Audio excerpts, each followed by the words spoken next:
do a couple things here. I know. What does that mean to you, Karen? We're ready to go. All right. Okay.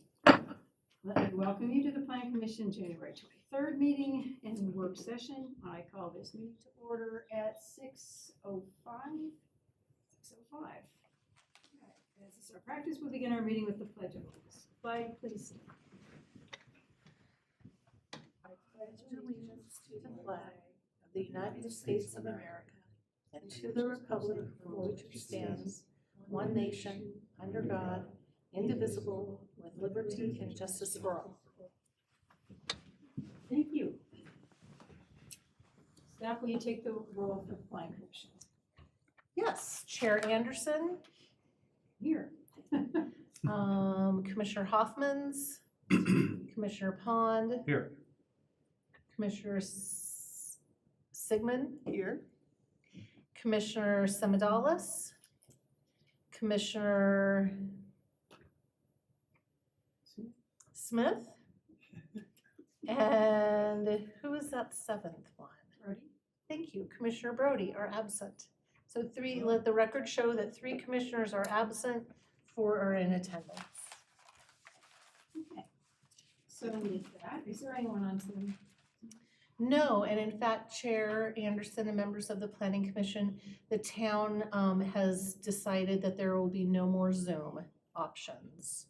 So you won't be able to dial in the Zoom? No dialing in. If people want to watch, they can watch live YouTube streaming, but there will be no communication back and forth through Zoom any longer. If you want to participate, you come to town hall. You know, our town attorney needs to dial in, we wouldn't have that person on Zoom. Correct. If we needed the town attorney, they could attend in person, or we could do a specialized Zoom invitation just for them and just for the circumstance. Gotcha. All right, good to know. Okay, with that, let's move into the presentation. Director Johnson, do you have an introduction you want to make to this presentation, or do we, since we know Walt? Most of us know who Walt Eilish, he's the direct, I don't know what I call it, economic development director? That'll work, yes. Business development director, Business director. manager. Okay. Changing my title on the fly here. No, I saw that look. yes. Thank you for this opportunity, and I appreciate Ian and Tom thinking about this and giving us the opportunity to share with you all where we are with the DDA initiative. I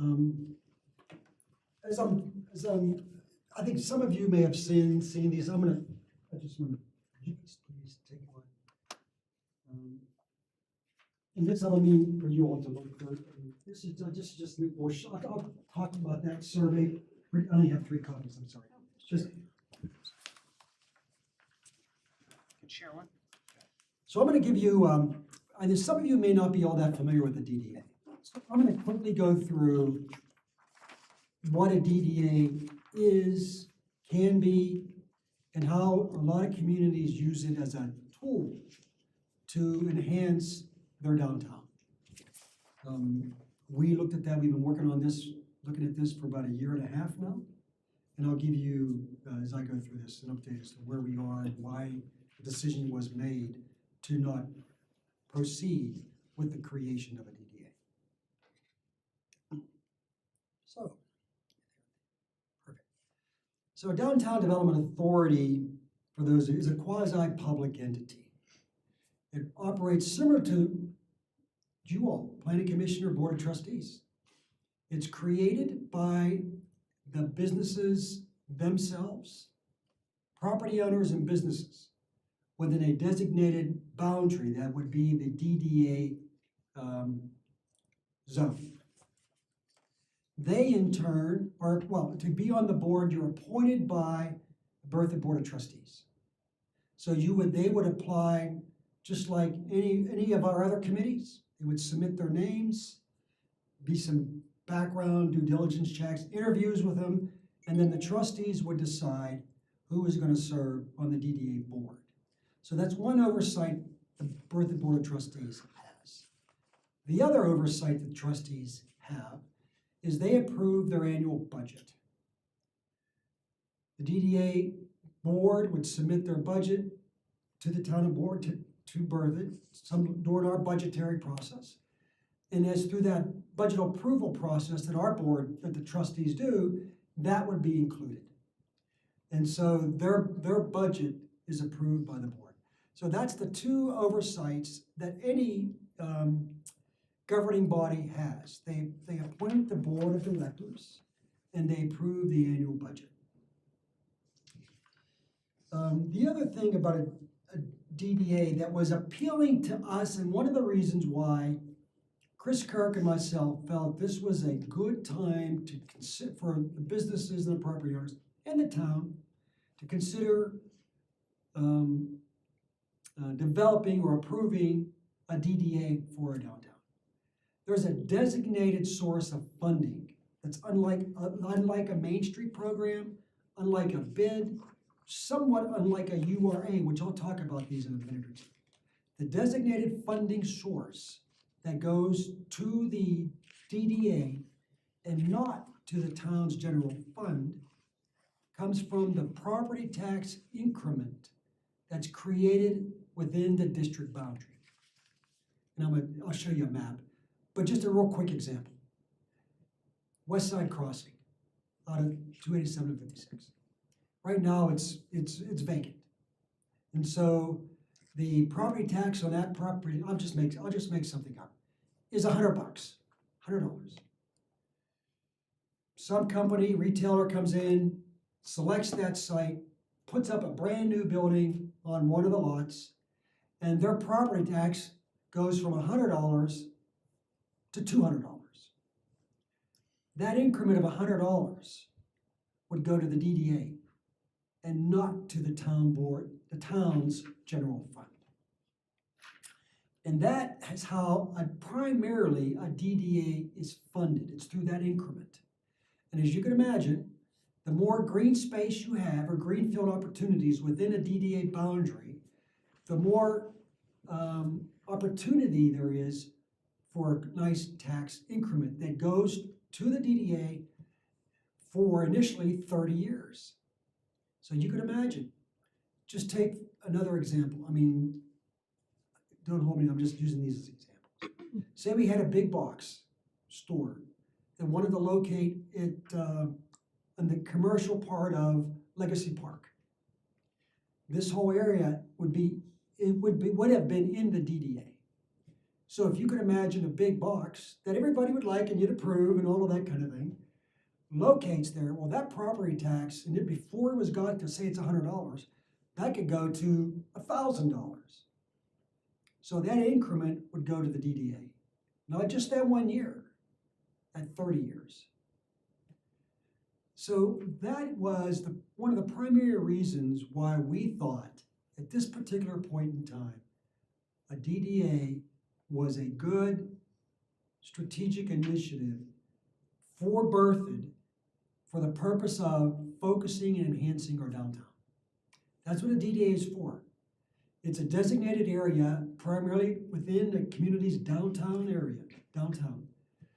that's designed to enhance that area, either through new development, renovating buildings, facades, signs.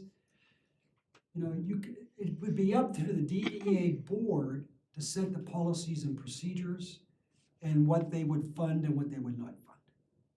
That would be the role of the DDA board. You know, you could just thinking out of the box, say you have, we'll just use once again an example. Bradford's in town. They got that great second floor. You know, it's a community gathering space. There's no elevator. That restricts it to some extent. The DDA was operational and there was money there, and part of their policy and procedures was funding things like that. Well, they could apply to the DDA for a grant of some sort, or maybe it's 50-50%, 50-50, 70-30, whatever that is, to help fund that elevator. Or another good example, I think, for us would be, let's just say one of our restaurants wanted to update their commercial kitchen, or their kitchen. Those are expensive. And I would venture to guess most of our small businesses on Main Street probably can't afford to do that on their own. But that could be one of the things that the DDA board, through their policies and procedures, would identify as a potential funding opportunity. Things like that. Initially, people were thinking DDAs, facade improvements, sign grant improvements, maybe street improvements. But the more you have the DDA in operation with paid staff, that's another difference between a DDA, Main Street to some extent, Main Street programs, maybe a URA.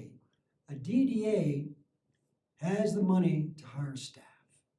So it's not all volunteer. The board's volunteers, of course, but then you have staff leading and working with the board, and that makes a big difference when you have the money to purchase to pay for staff to help you run the DDA. So I want to move on. Ann said I have 2 hours. Is that right, Ann?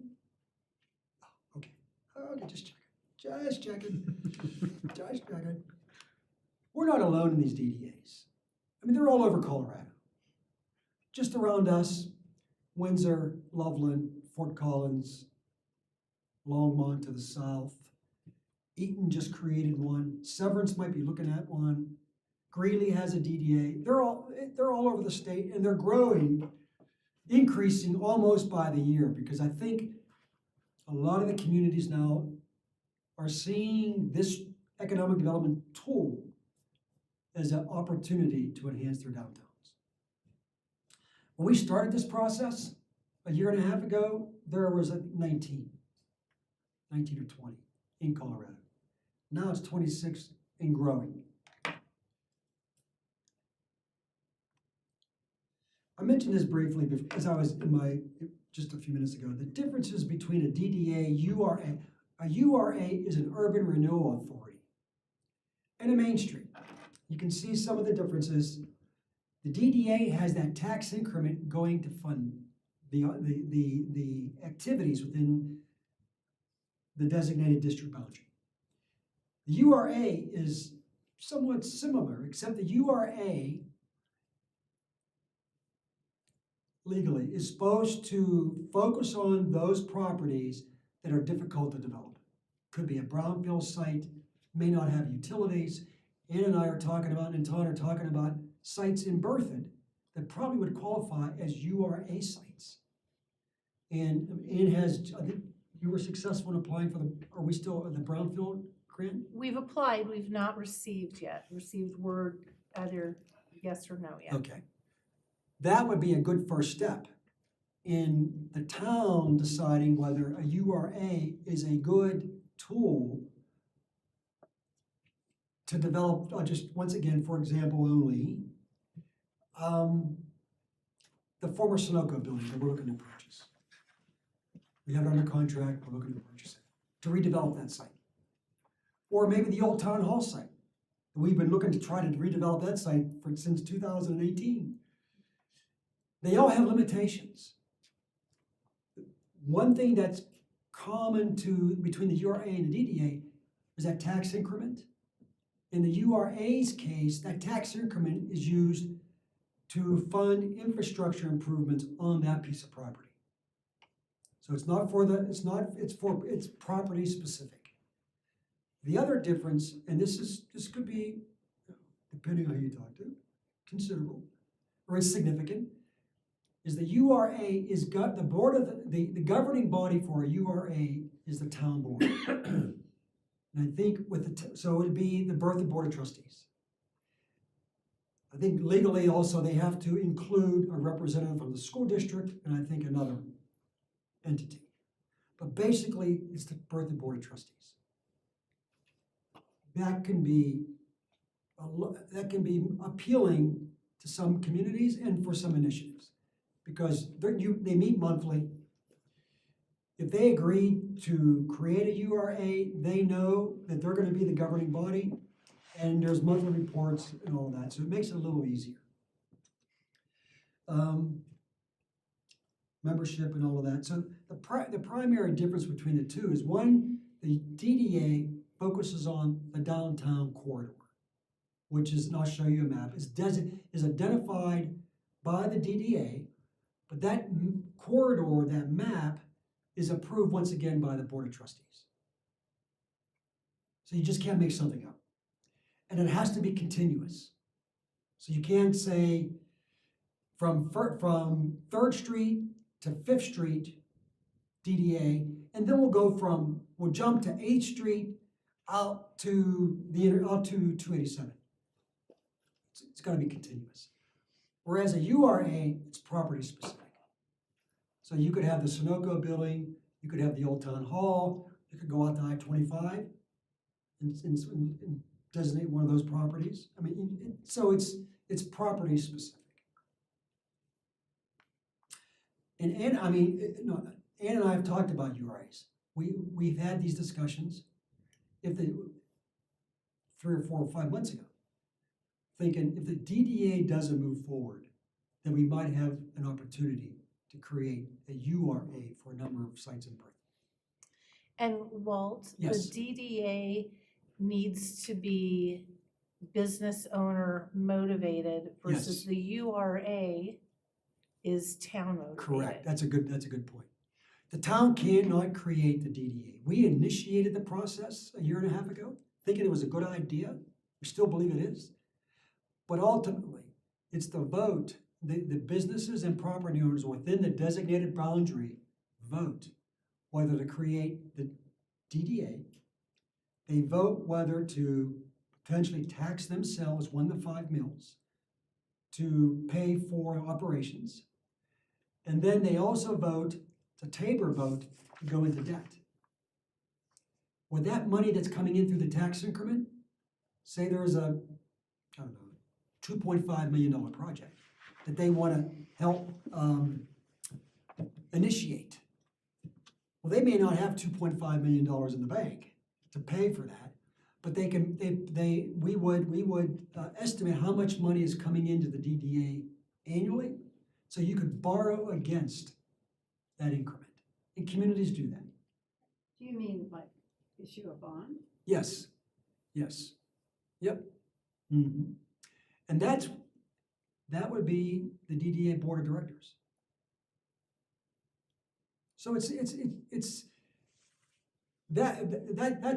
a very good question. So thank you for asking that, because that is one of the distinguishes between a Main Street program, which is all volunteers. You're doing maybe but your sign improvements, road improvements. You're not taking on debt. And when you think about that, that's when it becomes, I think, a little more serious. It does. So DDA, the creation of a DDA, you can take it lightly, but if you really want, you could create one and never go into debt. And just use the money that's coming in for sign improvements, facade improvements, or whatever. But most DDAs, over time, begin to look at more significant projects than that. Thank you for asking the question. So where we are, we're basically at future action steps. We've been working on this since last year. A year and a half ago is when this process was initiated by us. The first thing that we did is we hosted a series of meetings with the downtown businesses to see if there was interest. And there was. I think we hosted 3 or 4 or 5 meetings over the course of 3 or 4 months in different places in downtown. I think we had one here, but most of them were in a different business in downtown. And pretty much there was interest in at least exploring it further and creating one potentially. So we went through that. Last year at this time, we created the more specific DDA working group comprised of 7 different businesses within, thinking they would be the ones to take this, run with it, and take it to the next step, to really see if there's interest in the business and property owners to take it to the vote, put it on the ballot. So we had a series of meetings last year with the working group, with other businesses, and all through this, there was generally interest in, once again, creating it. But about last year, last summer, Chris and I became more aware that there may not be the commitment from the businesses to run a DDA. You can create one through a vote, and I would venture to guess if it was put on the ballot and explained the businesses the benefits of a DDA, my guess is it would have passed. Just a guess. However, when we would ask like the next question, who's willing to serve on the board? Because you're committing it, when you approve a DDA, it's in existence can be for at least 30 years. Then you can renew, I believe it's 2 more times for another 20 years and 20 years. So we're talking potentially 50 years. And who knows, the legislation might change during that time. Who knows? You also can dissolve a DDA. And that's happened too. It's not effective, money's not coming in. Trustees go, we're not seeing any benefit from this, we're going to dissolve this. And that's happened too.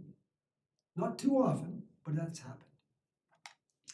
So we went through all of that, formed the working group. We've also drafted the plan of development. During this exploratory phase, once again, we also surveyed the community, and I just passed the results of the survey. And just like you all surveyed the community through the Affordable Housing Initiative, we did something very similar just for our downtown. Had a good response, almost 600 responses, good information. Everybody wants more restaurants and this and that and the other, which wasn't not a surprise, but it's good to have that information from the community. So we had that done, and the plan of development is a requirement for creating a DDA. You cannot create a DDA without the plan of development. Plan of development would have come to you for review. And then it goes on to the trustees for approval.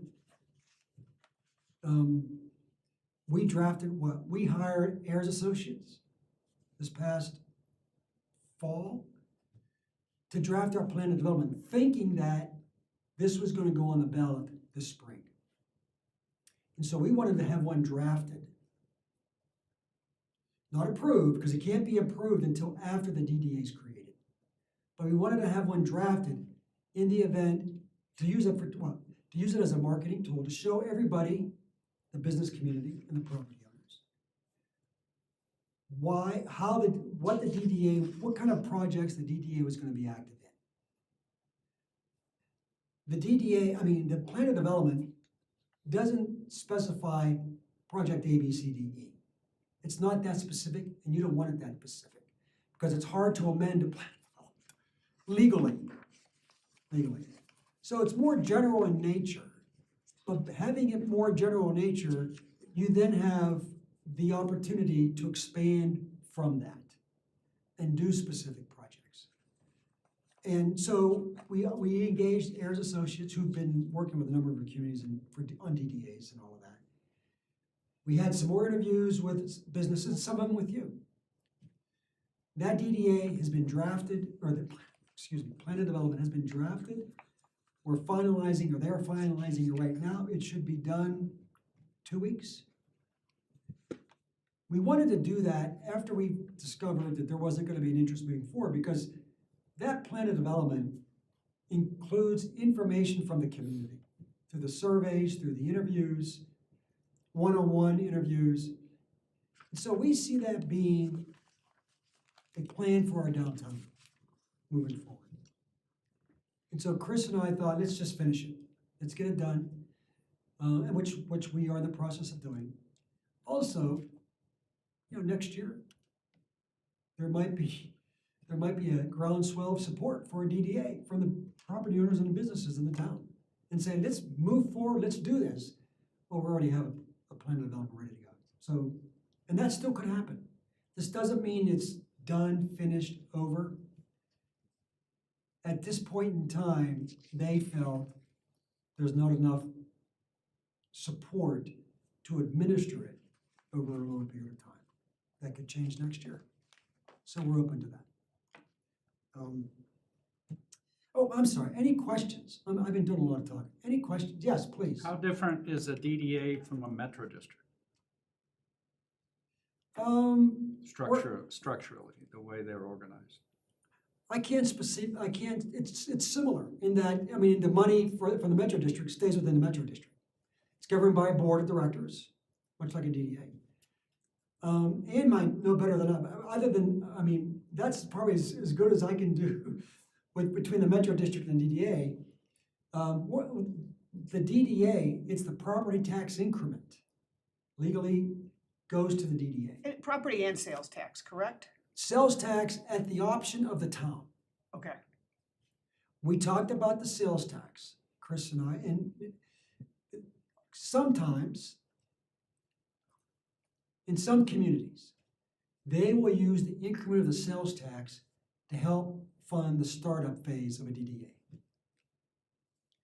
When a DDA first, say it was on the ballot this spring and it passed. Well, the money from the tax increment that's coming, that would start to come maybe in a year or so, it's gonna take 3-5 years before that money starts to accumulate enough to pay for staff, to do projects. So initially, there's no money. So what communities often will do, will fund that startup phase for a DDA. They'll either agree to provide so much money over X number of years. They will loan a staff to run it, or they also can use sales tax within that boundary designated for the DDA to fund operations. And one difference is that because of the increment, the cap and then the increment, unlike a metro district, this isn't an additional layer of money that's on Yes. top of the businesses. That's This is, the town would cap its income at a certain rate, yes. and then the increment goes to the DDA. Yeah. And those are things that the town could have been paying for anyway. And it's just a way to funnel that delta in income to a specific area. Yeah. Is it more than just the town that's assessed valuation gets frozen? What about schools, counties, et cetera, in a DDA? Yes. I assume all of that, so it's not just, the town would have the revenue, but you'd also have the revenue from those other entities. Correct, and that is that would one, stay here. that is one of the, Like district mill levy. Yeah. Like the library, district mill levy. we were having discussions with the library, and the fire district was really concerned about this DDA being created. Concerned because they were believing that increment that they would normally get, they're not gonna get. Right. So their costs are going up, but their levies frozen. Yes, For 30 years. I mean, yes, however, I mean, we've had this discussion, it can be pretty complicated, really. It's not as simple as it looks. When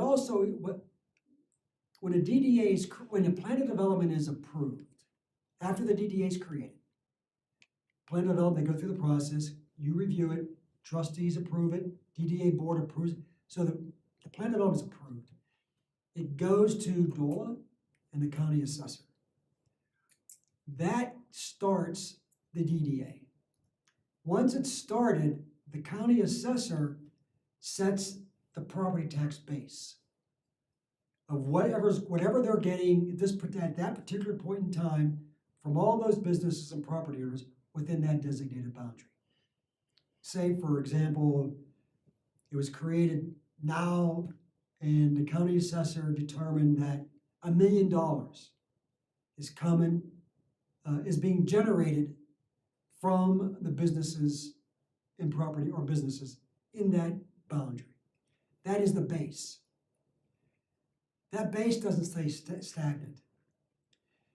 There's going to be natural increases. So just like our property taxes, every 2 years, that base could increase. And the businesses and special districts get that base. That doesn't change. I mean, they still receive that money. I don't know how much you want me to, but what also is a little complicated, it's not complicated. but it's nuances. The increment is determined by the assessor. Just because, maybe, I'm just making, maybe, one of our businesses expands and increases their sales, the values go up without any new construction. The assessor might say, well, that's not part of the increment.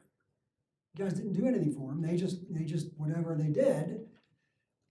How, if a new business starts up at West Side Crossing, they build new, that for sure is part of the increment. So new construction is part of that increment. The county assessor has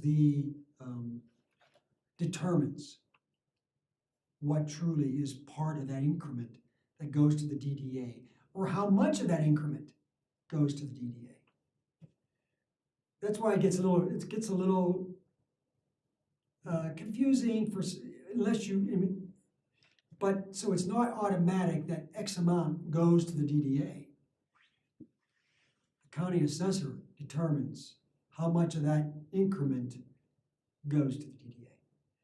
I mean, there are state rules that they have to follow, I mean, as we know. But there is still flexibility that each of the county assessors has to determine what truly is that part of that increment. Also, getting back to your question about the special districts.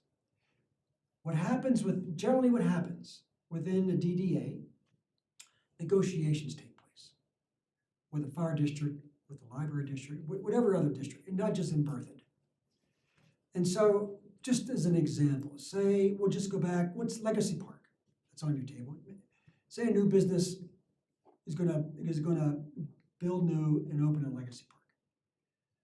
Well, we hired a financial firm to help us determine what kind of impact, how much money we're gonna generate from that, and what kind of impact that has on the special districts. If the impact is minimal, then negotiations could be, all right, fire district, there's not really gonna be a significant impact to you, so we'll agree through negotiations to give you 30% of that increase. Another case might be the fire district can show us and we can show each other that there's gonna be they gotta put up a new building, they gotta do something significant. They may get all their increment that they would normally have got, the negotiations could be, you're gonna get it all. We understand there's a significant impact here. You've gotta hire another person or two, you're gonna have to put up or expand your building because of what's happening. Yep, let's talk about that, we'll negotiate that, and the DDA board could say, okay, we're gonna give you all that increment that you normally would have gotten, you're gonna get it all. So it's almost negotiated project by project. The idea though is for them not to think about they're losing all this money. Because that's not necessarily the case. But it is a delicate topic. We went round and round with the fire district and somewhat the library district. They're different in terms of the impact the DDA would have on them. But we are very much aware. Also impact schools? Schools are backfilled. Schools are part of it, but they're not generally all that concerned because they're backfilled by the state of Colorado. That would be the major for any community, the schools. For us, schools, fire district, then library. There's like 6 or 7, maybe 8 special districts.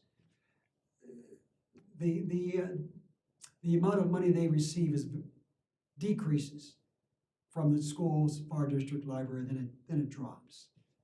But they all would be impacted, to your question. Any other questions? Let me understand where the status is here. Yes. I'm not sure I totally understand where it's at. So obviously, you asked those who could be on the board, those who would be eligible, whether there was enough interest in running as a board. And their reaction was maybe not at this time, is that? Yes, we asked the DDA working group, who represented the businesses, if they told us, I mean, because we were prepared to put this on. What brought this to the head was the plan of development was being completed, and we all knew, and I shared with them, it's the town's, with your support, it's our intent to put this on the ballot this spring. It's a cost the town would incur, because it's a special election. We were willing to do that. But to do that, we wanted to make sure that they were supportive of it. We wouldn't want to put this out there and have the vote fail. I mean, that could happen. It's happened in Loveland 3 times, so it's not unusual. But we didn't want to go that route. And so when I posed the question with the process that's going to take place from January to April to put this on the ballot, it's quite extensive. We would incur quite a bit of cost with attorneys and we are willing to do that. Is when I think they realized, they came to the realization that they felt, representing the business community, yes, there might have been support for it, but there wasn't enough commitment to actually run it, be on the board of directors, to see this DDA be successful over the next 5, 10, 15 years. And when I received that email 2 weeks ago, I was, to be honest, I was sort of relieved, because it cleared the air, and now there's no, it wasn't like, because Chris and I were thinking that, is there a commitment from the business community? We were willing to go forward with it, put it on the ballot, help them do the promotions and all of that. But as Ann pointed out, ultimately, it's they who create the DDA. We could have information on our website, which we would do and all of that, but I'm not gonna go knocking on doors. I can't do that. To say a DDA is a great initiative for you as a business owner and for the town, we think you ought to create it. We can't do that. So it would have been up to them to do that. Knock on doors, explain why it's a good opportunity for the business community. And they did some of that, I guess, but they just, through this, at the end, they felt the commitment wasn't there. So that's where it is. However, I do not want to leave you with the thought, well, what is going to happen? There's nothing going on in downtown. That's not the case. The town is still going to be extremely active in our downtown. Chris has ideas. I think there's a balancing act, or a balance that will take place between the businesses and the town. We still have, or there still is out there, the Main Street program. It's dormant, but that was created 15 years ago. It was the Main Street program that received money to put the planters out on Main Street. No, they did some downtown improvements. That was Main Street program. It's dormant. It's still there.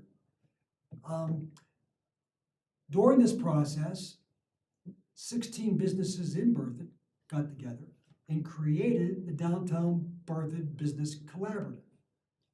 You can go to their website. It's a pretty cool website. Shows a lot of the events that have taken place all throughout the year. We are engaged, not engaged. We communicate with them pretty frequently, back and forth. The thing that I think, and I can't speak for Chris, we don't want to take it over. It's their initiative. We want to see the businesses taking initiative in our downtown. There's things that we're going to do. We have 3 sites in our downtown that we're going to redevelop. All catalyst projects for our downtown. The business community could take advantage of all of that. We're also talking about enhancing 3rd Street. You might have seen some of those renderings. So you got 3 properties plus Third Street that the town, over the next few years, will be redeveloping. Mr. Oh. Are you interested in hearing about? Sure. Yeah, I'd be more than happy to. The old town hall, work my way southeast. Old town hall, we've been trying to have that redeveloped for 8 years. We did 2 RFPs on it. We have it, a developer, local person, submitted a response. We liked everything about it. We were negotiating with Mike for a couple years, 2 years.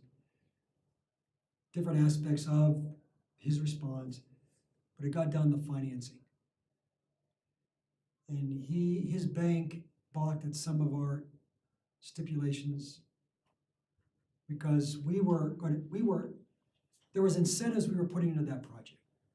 So for those incentives, we wanted to see certain things occur. Mike was fine with it. I mean, he didn't have any major issues with what we were asking. The bank did, of course, had it, the bank. And so that is still out there. That is still out there. The next thing, I say the Sunoco building, you're all familiar when I say Sunoco building? Is that Mike Schrolen? Yes, Oh, okay. yes, yep. He's a great guy. He does really nice work. We were really excited when Mike responded. And we still are. He might come back, we'll see. Because the town has experience in working with Mike on other projects. So we knew what kind of work he does. The Sunoco building, that's a 30,000 square foot manufacturing building right at the railroad tracks as you come on Main Street. It's called, I refer to it as a Sunoco building because Sunoco was in that building for a lot of years. They moved out around 2014, 15, something like that. And it was purchased. And since that time, there's been a couple of different businesses in there, each one using it for warehouse and storage. And each one taking about 15,000 square feet. So you saw very little activity. A couple of people working, that kind of thing. Fast forward to last year. This is public. The House of Neighborly Services, as you may know, wanted to build a building over on Berthoud Commons, right behind us. And they were able to purchase the site through, I think, one of their donators. And they were looking to put up, I think, about a 10,000 square foot building. It looked very, very nice. We saw renderings of it. It was beautiful. Apparently, I don't know this for a fact, but apparently they weren't able to raise the money to help them build that building. So back in October, they came before and you may have heard this, they came before the trustees and asked for $6 million. It's public, I'm not making it, so it's, as you can imagine, if you were in the trustees looking at our finances and our revenues, $6 million is a big chunk. Sorry about that. That's slang. I'm sorry. But so the trustees were apprehensive, right? I would say rightfully so. But they directed Chris to try to work with them to figure something out. They wanted to they want to have a presence in Berthoud. Right now they're out at Grace Place Church. Chris, I don't know if I would have thought of the Sunoco building. We want to see that building redeveloped.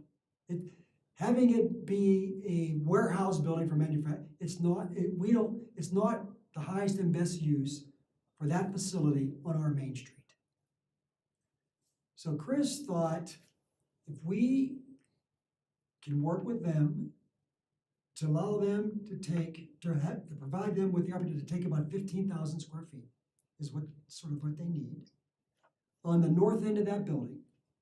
Then either purchase it or lease from us, do the renovations, below market lease rate.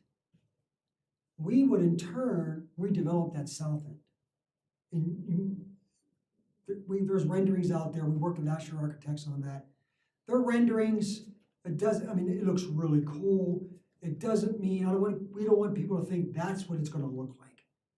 We're not sure we can afford that, but it looks really nice. The point is though, we wanna open up the front of that building, make it a food hall, retail, much like you would see in a number of other communities, where you turn manufacturing space into a destination retail space.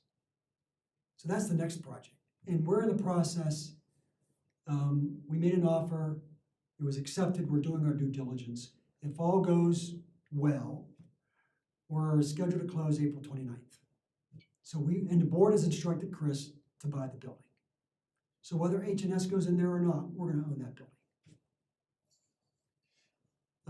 Third project is the public works site, skateboard park. It's 1.1 acres, just kitty corner to the building. It's been sitting there. That's where on the south end of that property, behind the skateboard park, was our public works garage facility. If you ever, that was in really bad shape. It looks like if you touch it, it's gonna fall over. It was almost an embarrassment. Ann went through the old town hall with me 2 weeks ago, and she goes, "This is bad." Ann didn't have the pleasure of seeing, I don't think, our public works garage, because they would have loved our space. To be honest, I'm not making that up. Anyway, it was in bad shape. We have since built Public Works a new building up by the water plant, really nice. We leveled that building. There's one little block building that everybody wants to rent or lease or purchase. But we're gonna redevelop that whole 1.1 acres. And we're working with Asher Architects right now. We presented renderings to the board. One of the things, how we're going about that. We wanted to have discussions with our board first before we put it on the street. Because we wanted to have a consensus on what people like and what they would like to see on that site.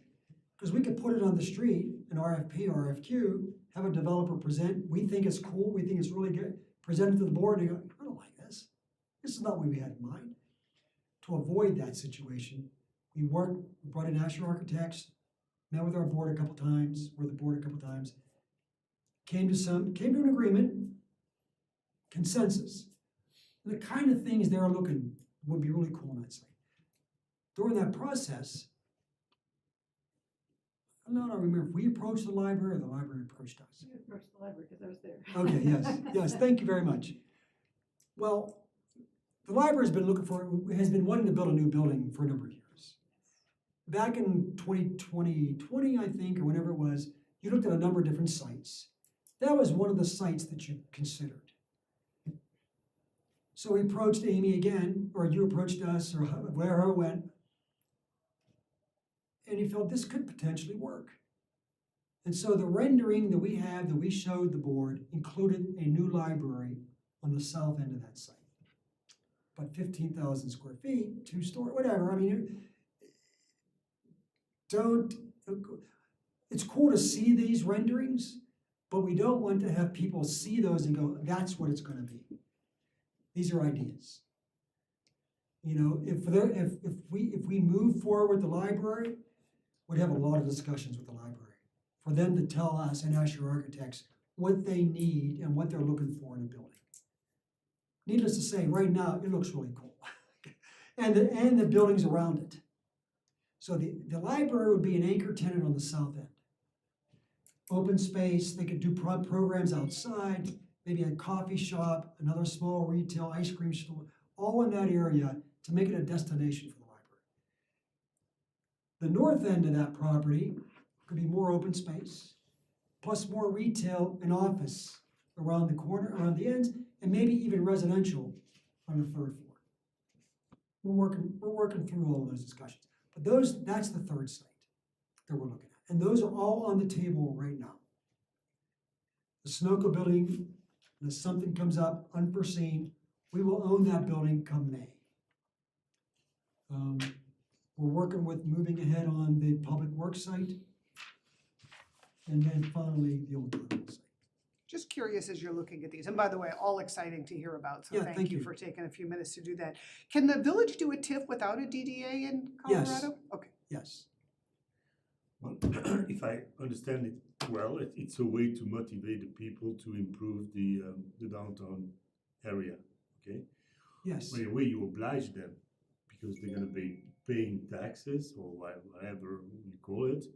So there's gonna be a competition, because if I were having a business in that area, I would pay stuff, but I would produce tons of projects because I wanna get my money back. I wanna get the money I pay into my project, okay? yeah, yes, So that's a little bit, you're forcing them to activate and to promote the downtown area. Is that correct? That's the, somewhat. Are you referring to the DDA? yes? Yeah, the DDA, yeah, well, to Ann's point, let me, just so you understand. One of the differences, with the DDA, there's no new tax.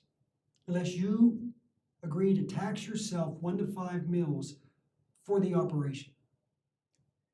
The tax increment is not a new it's your property tax, you're paying it, whether the DDA is there or not. The only difference is that increment would go to the DDA and rather the town's general fund.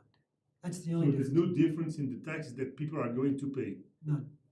Zero? Unless, once again, you as a business or property owner within the DDA vote and agree to tax yourselves 1 to 5 mils.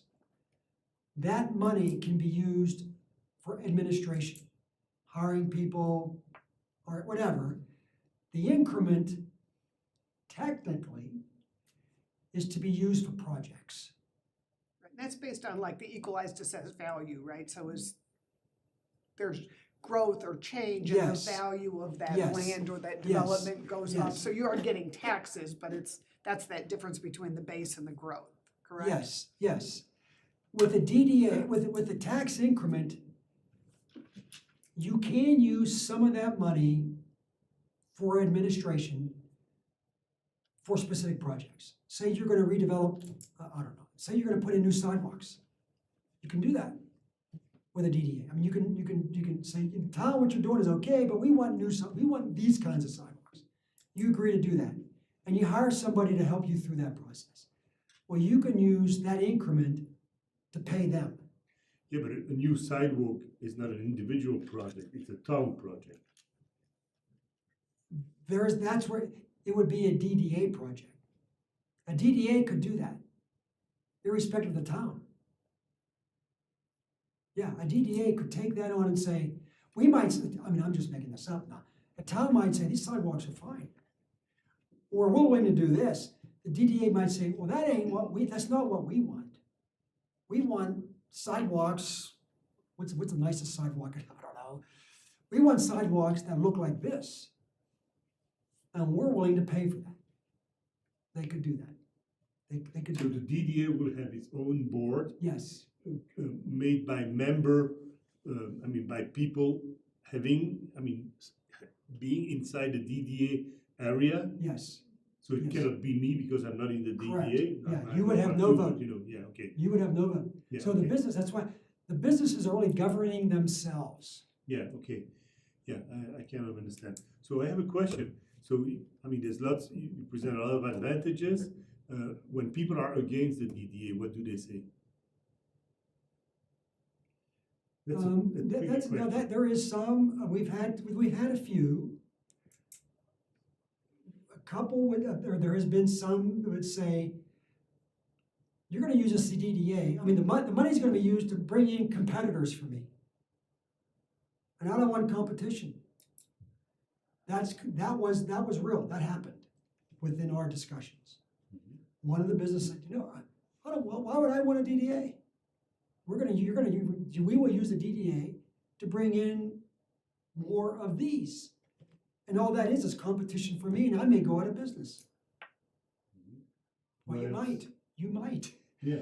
What else are the So you But a present the DDA advantages, what are the disadvantages? That would be one of them. I mean, that would be, I mean, Yeah. we don't see that as a disadvantage. I mean, Well, as a and as we DDA talked about earlier, the fire districts, the other taxing bodies that their rates are frozen, Yes, if you're not a DDA, they get to grow with, as the yes. area grows, their taxes grow. Under a TIF or a DDA, that base is frozen. Yeah, you can negotiate that later, but it's guaranteed for them if you don't have it. And so a Yeah, lot of the other taxing entities, where instead of that money going back into the general fire district, it's now going into this development correct. area. That, for the special don't like- districts, that is a negative in their minds. In their mind. Some are great, We they had, in our understand. plan of development, in this plan of development that we drafted, there's language in there specifically for special districts. We were gonna have permit a special district have a guaranteed board seat. So they'd always be part of the vote. And we also had in there that we would negotiate, by we, the board. So when I say we, it's not the town, it's the board. Negotiate with the special district for each project. So they had a seat on the board and there was a guarantee, like, a negotiation was gonna take place. So what, but that, and to be honest, I mean, not, once again, I'm trying to figure, what is the negative?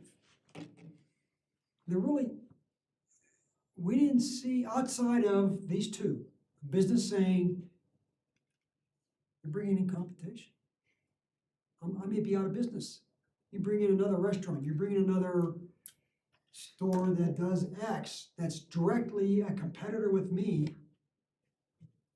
The Okay, so- DDA is looking long-term. The Yes. DDA is looking long-term. So yeah, would some businesses may have, because of more businesses moving in?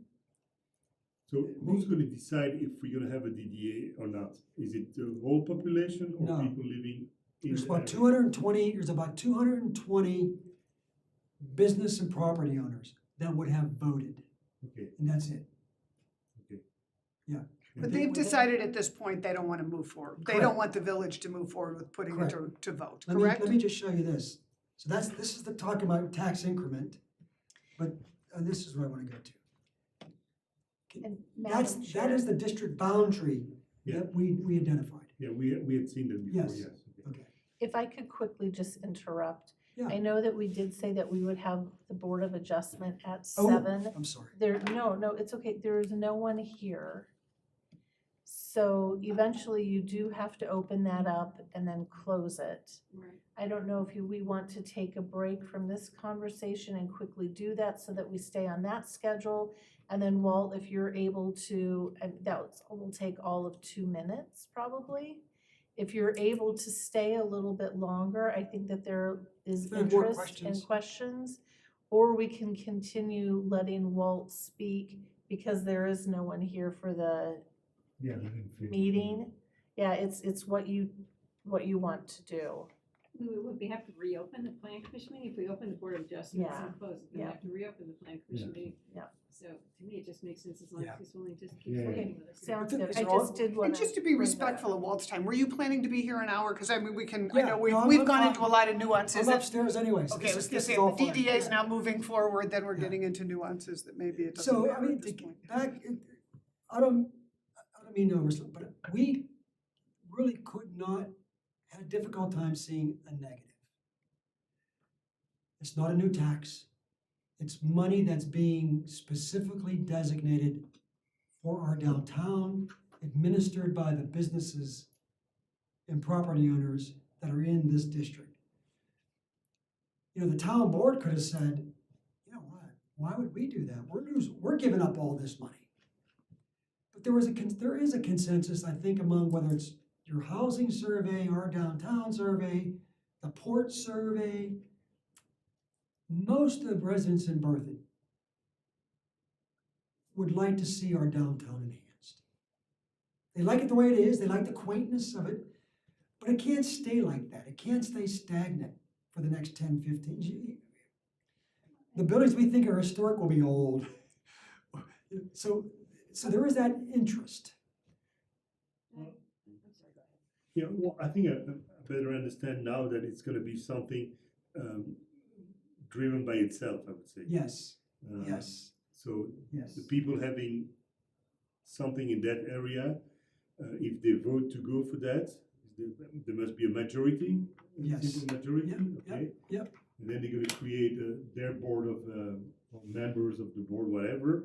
And then the money, I mean, they're gonna decide themselves what's gonna be done, or they have to come in front of us or in front of the board of directors? Once the board is created Yeah, and the plan of development is approved, they create their own policies and procedures. okay, so if they have new project, they can decide yes or no. Yes. Well, those new projects would still have to go through plan and Oh, yeah. zoning village Oh, approval, yeah, sorry, I just let's want to be be clear, clear. right? Yeah. Just because there's a DDA doesn't mean that planning and zoning goes away and the Mountain Avenue corridor design standards go away. No, they still have to, whoever's redeveloping or building still has to meet all these other standards that would come before you. But the DDA can decide whether they want to help support that with grants or Yes. money or parking Yes. improvements and whether they Well, want to you put know, some. I mean, it's basically money from generated in one district going back into that district to Yes. strengthen it. And- Yes, And they get to decide where they put that Yeah, money, yeah, I no, guess, well, right? As I'm opposed to. fine with that, you know, it's a way of making competition between, I mean, amongst them, I would say, with their money, so I don't care. we would like to think that rising tide floats all boats. The more investment that's made in our downtown, the more where it's enhanced.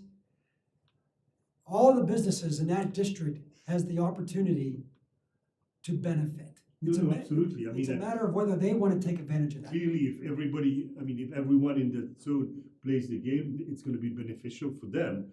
And it can also increase the value of the town and the attractivity. That's what we wanted to do Yes, for a yes. long time, yeah, okay. Yes. Another thing, I And it mean, has no impact on the taxes for the rest of the town? no, Okay.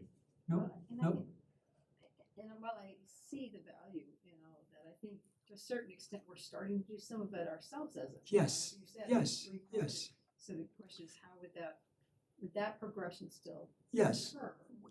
Yes, I don't think Chris is, and Ann and Ton and us are gonna say, okay, you know what, DDA, we're putting our money out at Heron Lakes. Forget our down. No, we're gonna continue to do what we're doing, to enhance our downtown. We're still partnering with the collaborative, where Stephanie does a lot of promotion the way she can through Facebook of our businesses. A lot of things we're doing with the businesses, I don't wanna say behind the scenes, but behind the scenes, that, it's not gonna stop. It's not gonna stop. Let me take us off on a tangent really quickly. That's all right. What's happening with like that whole Second Street area, that kind of in front of, was it like Benny's Tacos and Rancher's Wife? And what's going on with that? Oh, Third Street. Yeah, Third Oh, Street. that's the area that we wanted to redevelop. Chris was gonna use ARPA money for that. Part of that. The Sunoco building opportunity was something that was unexpected. So Chris is gonna use that ARPA money to pay for that Sunoco, pay for that building. We still have plans to develop Third Street, redevelop Third, probably not to the extent that you maybe see in the renderings that are really cool. I thought it was a really cool project. The other thing about that,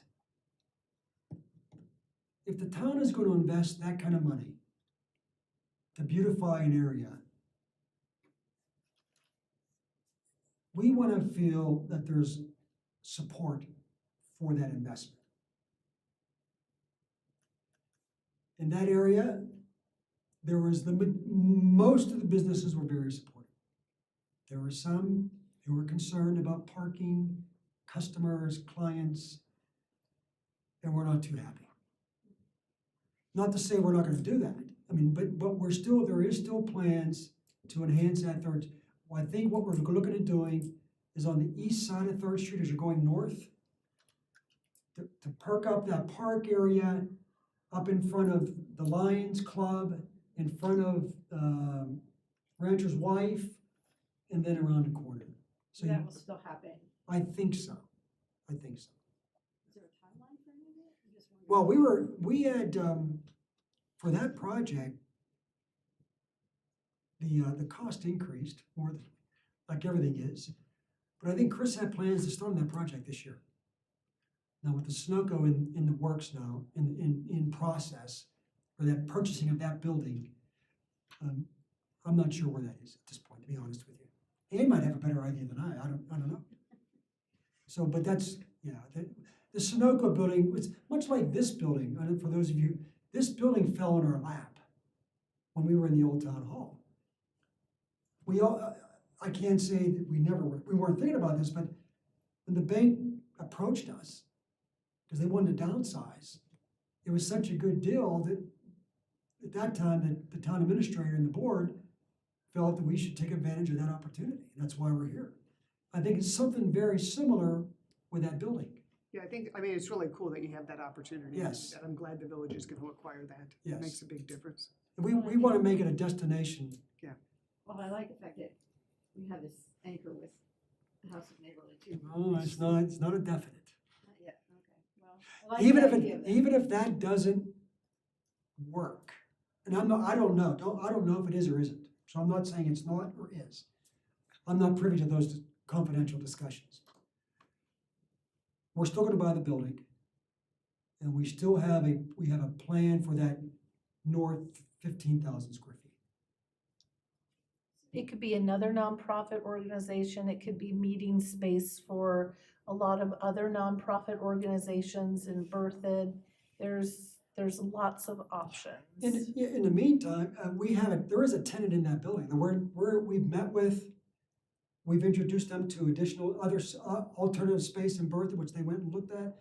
We're having another meeting with them next week with their president and finance director. So I think it's gonna be pretty important. But I haven't talked with Chris about this, or maybe I have, I don't remember, but if HNS, if that falls through and that doesn't work, well, the company that's in that building now is at 15,000 square feet. In the short term, we could just move them in the north end. They continue to lease from us 15,000 square feet, and we just redevelop the front end of the building. It's a good company.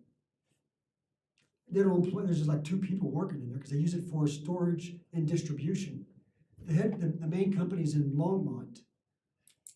But for the short term, and so we generate revenue from their lease.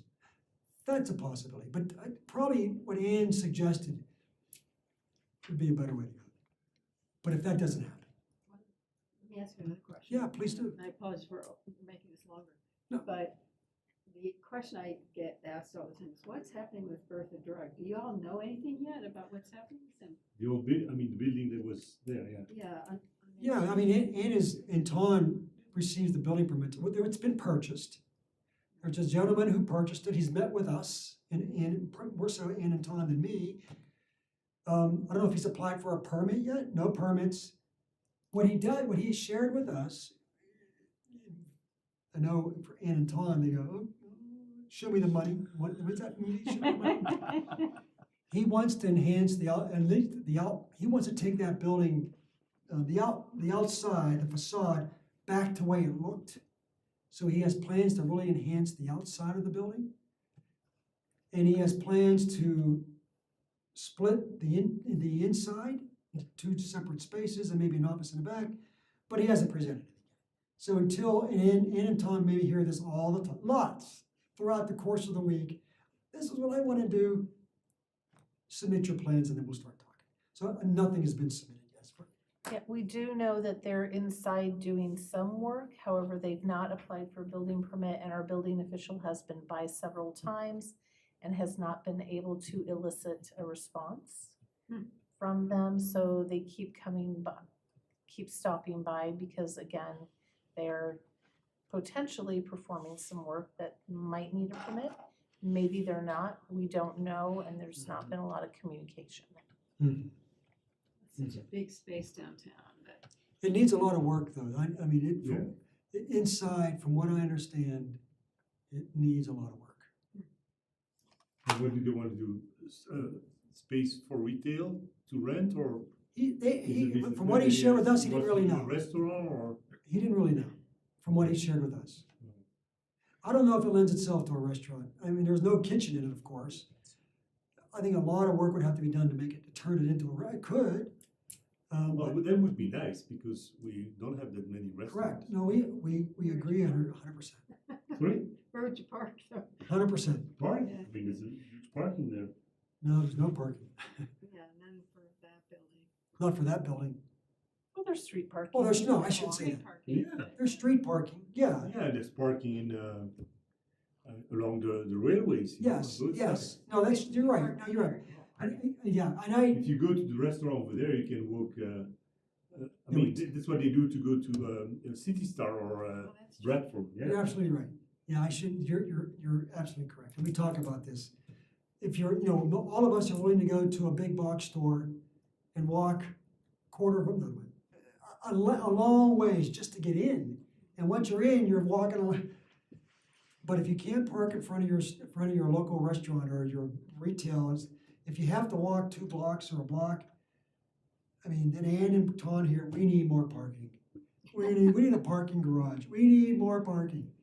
It's But where are you going to put the restaurants then? well, We have plenty of parking. yes, there is. Where? You can get in, you can walk. Yeah, I think so, yeah. Well, one of the It's places, good for digestion too. yep, it's all of us. With what we want to do, there's a lot of parking at that Sunoco building location, What is this? That's the one that's by the railroad tracks. the 30,000 square foot building that I was talking about, that we're going to redevelop, we're going to purchase. There's a big, if you drive by it, in front of that, there's a it's a pavement, it's going to be a parking lot. Yeah, it's on the north side of Mountain. It's that big tan metal building that nothing much is happening. Yeah, it's right in front of, it's right north of the bus stop. Where the Flex, is it Flex? Stops right there as it goes west. So if it comes from Fort Collins, it stops right there, the bus station's right there, and right there is the building. And it's not far from Cornerstone Cafe, do you know where it is? No. Okay. Do you know where the railroad tracks are? Yes. So Yes, right it's there. right east and adjacent to the railroad tracks, north of Mountain. Okay, this one, the big one here. Yeah. I never noticed that. It's Yeah, you could drive, I was thinking, I drive by that and you just don't even know it's there, No. but yes. So there's a lot of parking there. No, and this is not going to be the place where you're gonna have restaurants. Because as much as people can walk from the parking to the Rancher's Wife, to the main street, crossing the railroad and going on the other side, that would not be the case. There's a The site. restaurant's gonna be in the building. Yeah, And at the other, that's a good point. The railroad tracks is a divider. yeah. But I would disagree. I would say if it's a good restaurant, it's a fun space that's all renovated. If you build the right thing, I can tell you for a great restaurant, I'll walk a long way. Absolutely. In fact, Ann For a had fun some, environment, you're Ann gonna, and Dylan had some great ideas. There's a rail spur right next to this building. Well, you could put little railroad cars there, and one could be a coffee shop, one could be a restaurant, one could be an ice cream. Make it really cool space. You open up a door to the west in the summer, and you might even sit there and watch a train go by. I mean, it could be, this happens not just here, it happens all over. Okay. With the right thought and vision, that building can be a really cool space. It would be it would be one of the significant catalysts for our downtown. And also the site that we want to develop just southeast of it. The Public Works. Right. I don't have anything else. Any question? Thank you all. Thank I you. enjoy this. Hopefully you did too. You've got a good team. Ann and Ton and I work very closely together. It makes all of our jobs a little more enjoyable to have the communication that we do have. And, Thank you for keeping us Yeah. apprised of all of these things. It's really helpful for us. yeah, good. I Thank you know we very spent a much. lot of time taking you in tangents, but it's great to hear about I think we get asked or I think think the more, about the all more of these. It's people nice are to know aware what's of coming. what's the kind of exciting projects town is working on, the more we get excited about. the town. Somebody wants us to leave. They keep shutting Yes. off the lights. Thank you for the All right, opportunity. thank you. Thank you so much, See ya. Walt. Bye-bye. It's exciting. It's your party upstairs. Oh, Yeah. it's okay. Sorry about that. That's okay. Take care. So, with that, unless there's any further discussion, commissioners, anything else staff wants to tell us about anything, then I would entertain a motion to adjourn the plan commission meeting. Just real quickly, staff, we are getting another planner to come on board to help alleviate some workload. His name is Ethan Matson, and he starts on Monday. Ethan is also a landscape architect, and so he rounds out the skill set really nicely with our community development team. And he will be here and helping us run the meetings and presenting cases, and we're really excited that he's joining us. He did a lot of work for CDOT in the past, so he has some state experience behind him, as well as, again, being that landscape architect. So we're very excited to have Ethan join us on Monday. And then the engineering division of community development is also growing, and we have hired a construction inspector for development projects.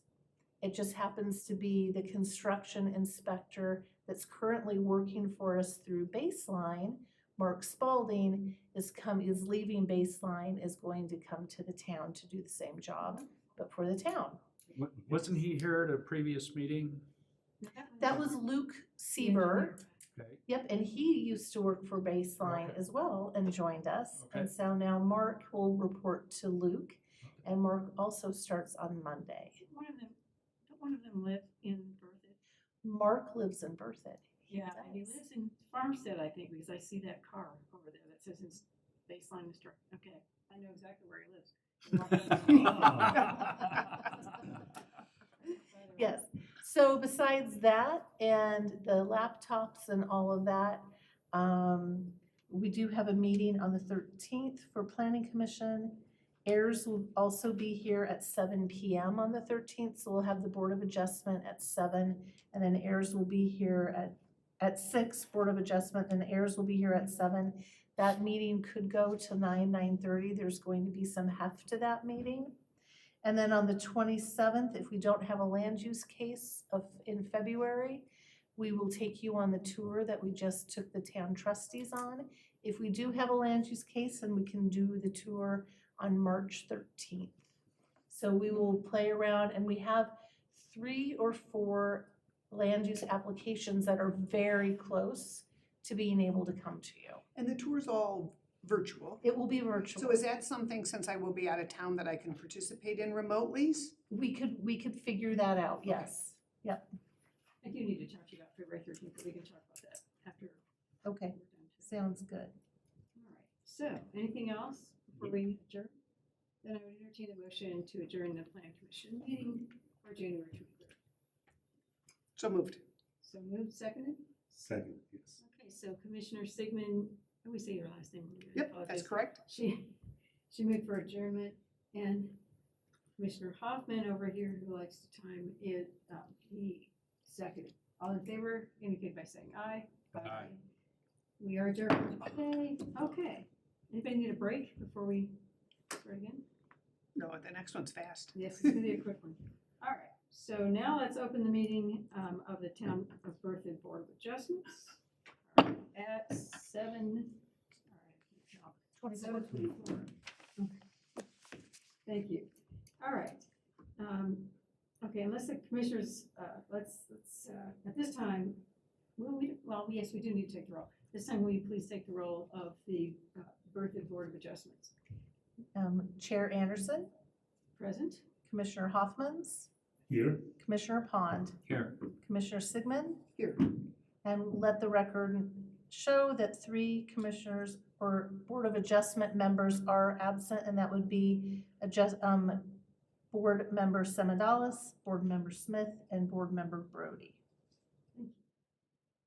We have one item for consideration on the agenda, which is the Second Street and Franklin variance request, dealing with a request to deviate from the required side yard setback. However, we have, because we were considering maybe possibly the lack of quorum, we've decided that it might be best just to continue this meeting, and plus our applicant is not with us tonight, so. Yeah, Knowing and that was that- my, that was my fault. I miscalculated the attendance. And so, It is what it is. Not a problem. And my fault for surprise attending it. And there you go. We're glad you're here. Is there a motion to continue that, that particular variance request? Yes, so moved. Thank you, until the February 13th meeting. So moved. So moved, do we have a second? Second. So, I guess I have to call you all board members when we're in this meeting. I always have to remember that. So we have board members moving and seconding. You got names, okay. Okay, so with that, all those in favor signify by saying aye. Aye. All those opposed, nay. We didn't need a voice vote on that. I mean, okay, just need a voice vote. Okay. All right, with that, as there is no other business for the Town of Berthoud Board of Adjustments, I would entertain a motion to adjourn. So moved. Okay, so we have a motion by Board Member Pond to adjourn. Do we have a second? Yes, you said. We have a motion by Board Member Hoffman to second. I should say we have a second by Yeah. Board Member Hoffman. I want to say Commissioner, and I stopped myself. Okay. All right. With all in favor of adjourning, say aye. Aye. Aye. Those opposed, nay. We are adjourned. All right.